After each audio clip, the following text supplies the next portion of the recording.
হেই guys, আসসালামু আলাইকুম। Welcome back to my YouTube channel son of Afroza Begum. আর আমি ইফতেখারুল হাসান আছি আপনাদের সাথে। আজকে আমি আপনাদের সাথে শেয়ার করব গত 21 তারিখে সম্ভবত অনিক ভাইয়ের অ্যাকাউন্টে নতুন একটা গান রিলিজ হয়েছে, অনিক ভাই এবং মিজান ভাইয়ের কোলাবে। তো গানটা আমি এখন পর্যন্ত শুনি নাই, ফেসবুকে বিভিন্ন নিউজ ফিডে আসছিল। তো আমি আজকে সেই গানটা প্রথমবার মতন শুনবো এবং আপনাদের সাথে শেয়ার করবো যে আমার অনুভূতিটা কীরকম গানটা শোনার পর। প্রথমে বলে রাখি, অনিক ভাই এবং মিজান ভাই এত বড় মিউজিশিয়ান, তাদের মিউজিককে রেটিং করার ক্ষমতা যোগ্যতা আমার হয় নাই। আমি জাস্ট গানটা শুনবো, গানটা শুনে আমার কেমন লাগে আপনাদের সাথে এতটুকুই শেয়ার করব। তো চলেন শুরু করা যাক। তবে গানটা শুরুর আগে আগে কিছু কথা বলতে চাই। গানটা কম্পোজ করছে অনি ভাই, ভোকাল তো মিজান ভাই ছিল, লিরিক্স লিখছে লতিফুল ইসলাম শিবলি এবং মিউজিক প্রডিউসার তৌকির তাজাম্মুল নিঃশব্দ। তো চলেন শুরু করা যাক।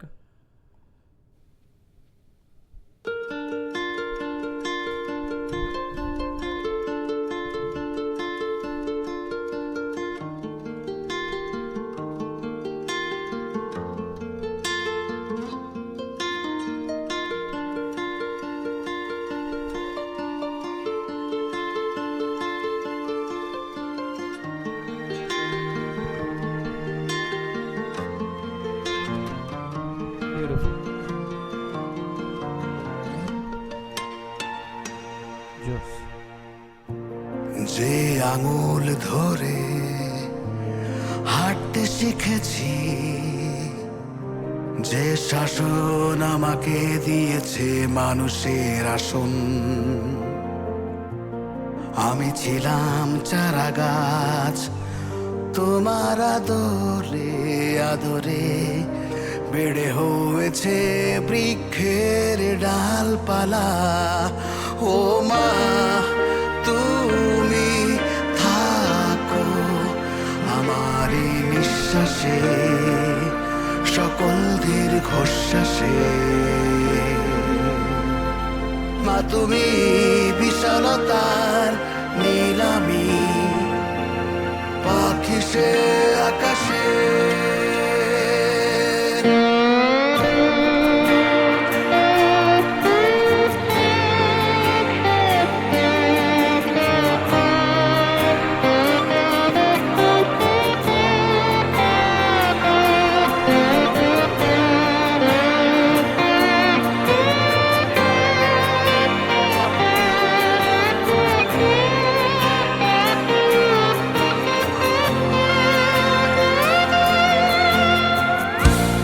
বাবা, তুমি আমার শিক্ষা গুরু, তোমার মতো হতেছে আমার জীবন, হয়েছে শুরু।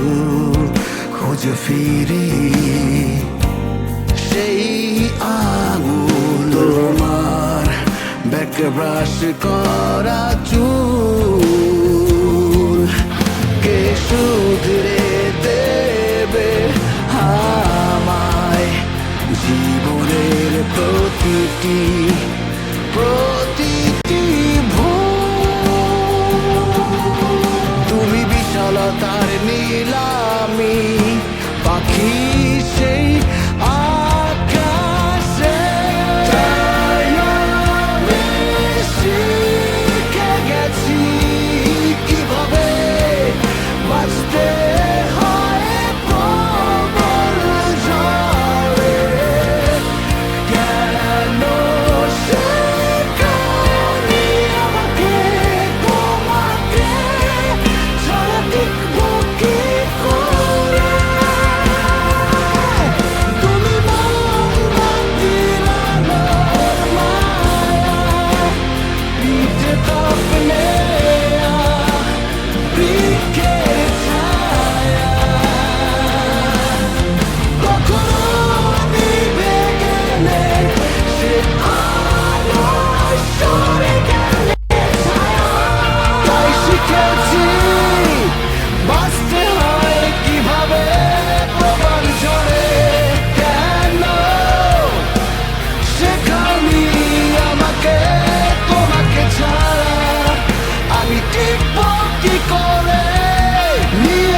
Wow, just wow.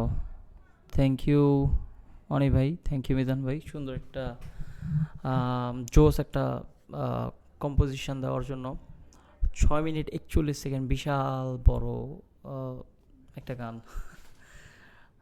আহ, গানটার মাঝে থামাইতে চাইনি, কারণ এত সুন্দর একটা জোস একটা ফ্লোতে ছিলাম যে মনে হচ্ছিলো যে এখানে থামানোটা ঠিক না, বা এখানে এখানে থামাইলে খুব বাজে দেখাবে, বা এরকম থামাইলে বাজে দেখাবে। ফ্লোটা জোস ছিল গানের।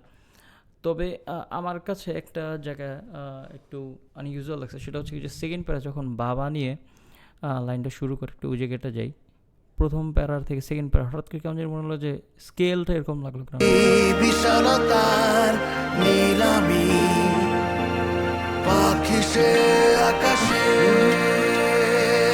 পর যখন বাবা আসবে তখন মনে হলো যে ভোকালটা অনেক চেঞ্জ।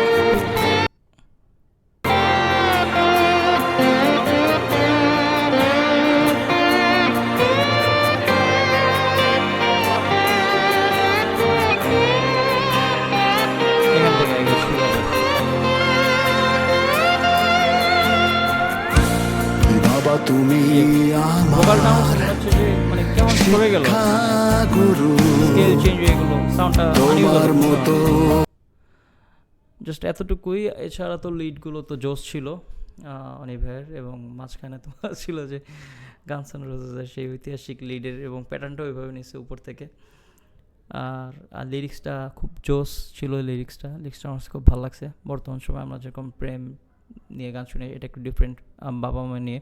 এবং গানটার যেই মেইন যে থিম, প্যারেন্টসরা আমাদেরকে শেখায় প্রবল, মানে যতই খারাপ সিচুয়েশান আসুক আমরা কীভাবে সার্ভাইভ করতে আসি, সার্ভাইভাল ইনস্টিংক্টটা আমাদের মাঝে দেয়, বাট তাদেরকে ছাড়া বাঁচাটা সো টাফ। তো এই যে মেসেজটা, এই মেসেজটা খুব ইম্পর্ট্যান্ট বর্তমান সমাজের জন্য। কারণ আমাদের এই সমাজেই এক শ্রেণী আছে যারা তাদের বাবা মাকে বৃদ্ধাশ্রমে রেখে চলে আসে, নির্দ্বিধায় জীবন পার করে দেয়। আবার ঠিক এই সময় আমাদের মিজান ভাই একটা গান দিচ্ছে, যেখানে তারা একটা কোর মেসেজ দিচ্ছে যে it's so difficult, so tough বাবা মাদেরকে ছাড়া বেঁচে থাকা, and we should not do this also. এই গানটার যদি আমাকে পার্সোনালি বলেন যে আমার কাছে কীরকম লাগছে, রেটিং যদি দিতে বলেন, আমার কাছে বলবো যে 4/5। এক কম দিব হচ্ছে গিয়ে মাঝে মাঝে আমার কাছে যে ট্রানজেকশনগুলো ছিল, আমার কাছে মনে হচ্ছে ট্রানজেকশনগুলো একটু হঠাৎ এটা কেন আসলো, এই জিনিসটা কেন হলো এরকম ফ্লোটা। আর ওভারঅল গুড। তো আপনাদের কেমন লাগলো, তো সেটা আমাকে কমেন্টস করে জানিয়ে দেবেন। ধন্যবাদ। তো ইনশাল্লাহ দেখা হবে পরে অন্য একটি গান নিয়ে। থ্যাংক ইউ, আসসালামু আলাইকুম।